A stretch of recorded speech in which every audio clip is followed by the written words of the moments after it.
What's going on, everybody? I'm Coobs here. I'm in the computer lab, and it's cool.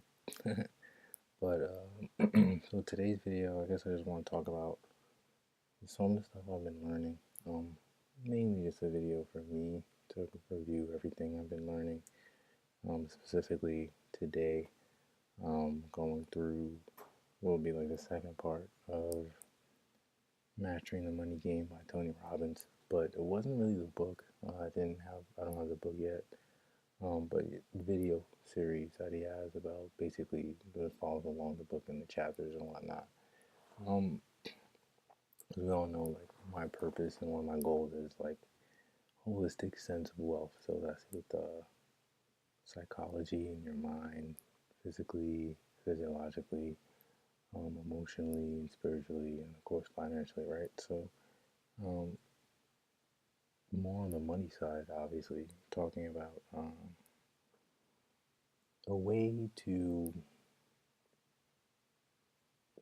get paid while you sleep, right? But specifically, what he's talking about is becoming an insider. So that was just like background for everyone. Because, like I said, this video really is just to go through what I've learned today. And there's a lot of myths. He's talking about there are myths out there that people get caught up in. Because this actually is kind of a side note from what Tony Robbins said, but something actually Ty Lopez said in one of his videos, but it was actually a quote from someone else. But basically, he's like, a lot of people don't do the common sense things that would get them what you think they would want because common sense isn't that common. So, when you think about it, there's a lot of simple things people could be doing to put themselves in better positions, but they don't. So, when you finally start doing those things, there's things that you might not know that can hurt you. And being an insider, you need to know these things because in the money game, what you don't know will and can hurt you. Okay, so that's background, right? My bad if I'm like looking down at my notes as I'm processing this, so it can make more sense. So there are myths, especially involved with money and like investing, because as we know, um, through our own research and also further stated by Ty Lopez, that the richest category of people, in terms of biggest group of rich people, will is investors. You know, and you don't necessarily have to be an investor, but you should have a investor type mentality. And this is what Tony Robbins talks about as well. That you want to own your things, you want to be an investor, you want to invest in things. Um, you don't want to have a consumer mentality, you want to have an investor mentality, right? It's very important when growing anything, especially yourself, invest in yourself, going to college, uh, you know, pension benefits, that's investing in yourself in the future in a way. So you need to continue to do that. But the big thing is to own it and automate things. So specifically with becoming an insider, she's talking about lies, myths, right? One of the biggest things in terms of investing is that people think they could beat the market or give me your money and we'll beat the market. Well, no one beats the market. 9.8% of the time, no one beats the market, right? Well, that's only because there's a few exceptions of people who have beaten the market. And most people can't get access to their information or wisdom, so pretty much no one beats the market. And a lot of people trust mutual funds, but mutual funds almost never beat the market. And another thing is that you gotta look out for fees. But um, I feel like it's kind of obvious because when you think about the way people make money, most people make money through the nickeling and the diming of things than just big, huge things.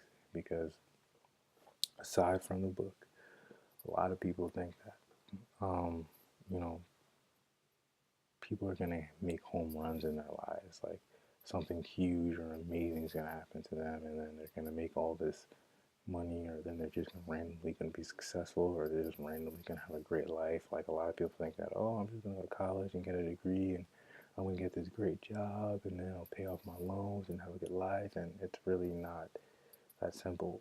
Um, Things don't just switch around like that. It is in those, is in the process of diligence, right? And I bring that up because of, yeah, the whole nickel and diming thing. Basically, that's in the fees. People say that, or one thing to look out for is when people say, when you're investing or looking to get into something, don't worry about the fees. It's just a small price to pay. But really, the thing about it is that you're compounding energy. You're compounding, um, your resources. So those fees are compounding just the same. And when you think about it logistically, it won't make sense to really just be like, not worry about the fees, because if you put in money and you're supposed to be getting around the 7% and the fee is 3%, that's automatically 4% that you're getting instead of 7%. And that's not even to mention the amount of taxes that you're going to have to put on that profit, right? So that return becomes less. So it's important to look at fees. And there's also things that are fees that you probably don't even know are fees, just because it's, one, you just don't know the lingo. So, you gotta be up to date and know what's going on in terms of terminology, wording. Um, Always go to war with a multitude of counselors. Another thing he's talking about that, even though you have to look out for fees and things of the sort, but it's good that you want someone on your side. But the thing, there's another thing, being an insider will help you to work on the fact that having a stockbroker or anything like that is just like a different way of looking at sales, or a glorified sales position. At the end of the day, Tony Robbins used this analogy in terms of like understanding like brokers and all these different people. Um, it's called the butcher versus the dietitian, right? So basically, that's like, so you as a person want to, all right, Thanksgiving is tomorrow, so you want to go there, get whatever you need to get for Thanksgiving, and you're like, hey, so what's up? Well, not what's up, but how's it going? I'm looking to, make a nice dinner for tomorrow. So the butcher can be a really cool, great, amazing person that really loves what he does and really wants to offer you the best service and quality. At the end of the day, he's only going to offer you what he has. He's a butcher, so I'm pretty sure you know that you're going to get some type of meat, you know, maybe some lamb. It doesn't matter. At the end of the day, he's going to offer you meat because he's a butcher. Just like if you went to a fish store, even though this has nothing to do with the butcher, like he's going to offer you fish. So where it comes to play is you can go to a dietitian and they're like, hey, so, tomorrow's Thanksgiving and I'm looking to have a great meal. What should I do? I was thinking about, going maybe some lamb or something.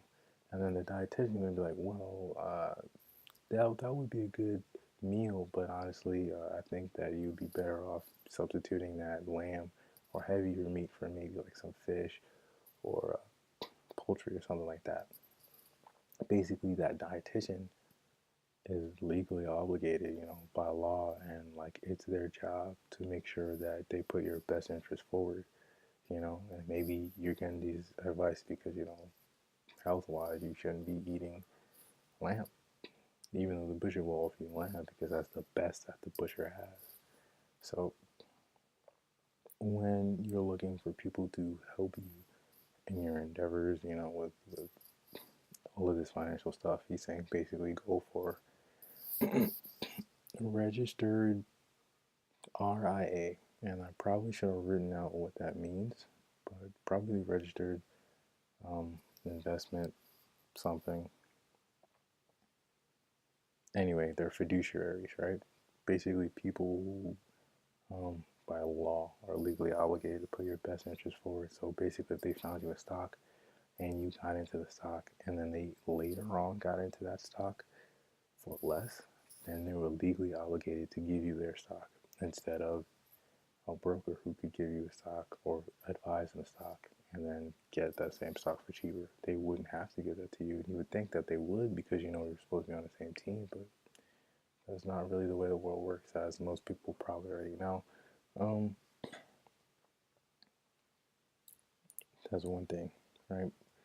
And these are some of the things he was talking about. Um, but just like my personal thoughts off of what he was saying is step number one, understand and know what you're doing with investing in general. Whatever you're going to invest in, you need to have some value and know about it. Because there's more than just stocks you can invest in. You can invest in real estate, different companies, commodities, different things. Being that I have a little bit of a trading background, I know about the different things, but you want to, actually understand what you're doing to an extent. Know the rules of the game, and that's exactly what he means by becoming an insider. And understanding that fees add up.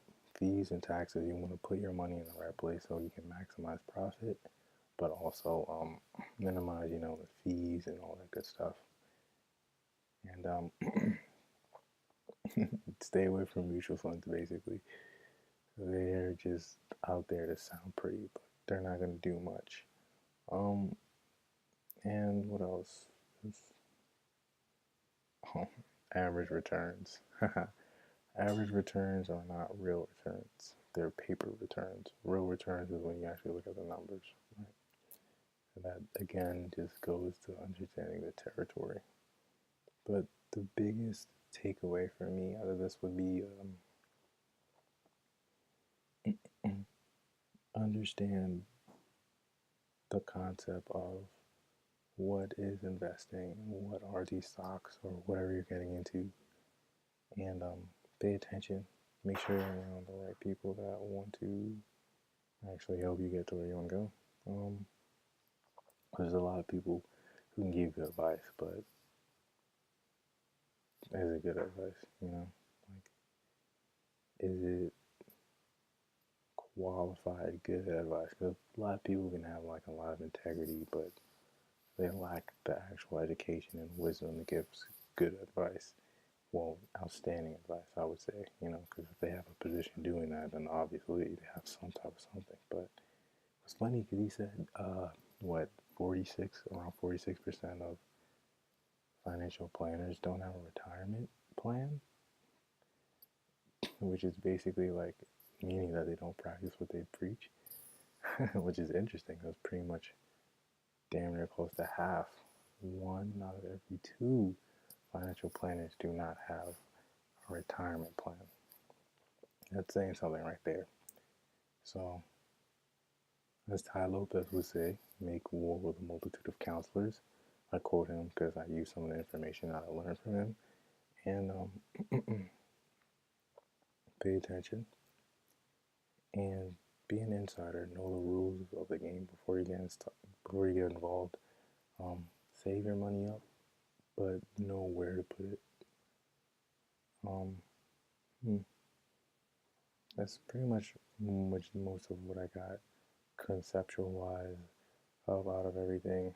It's for me personally, it's still too little bit of information to practically put it all together. Except start learning more. So Adam Koo's a little bit of maintenance for your mind. It's a good way to automate an income because you're not going to feel good until you know that you don't need to work. Then you'll want to work. But until you can put yourself in a position where you won't have to worry about money, well, you'll be worrying about money when you should be thinking more about your relationships and what you're actually doing with your life instead of 15 hours for, $15 an hour versus $20 an hour. But anyway, catch you in the next video.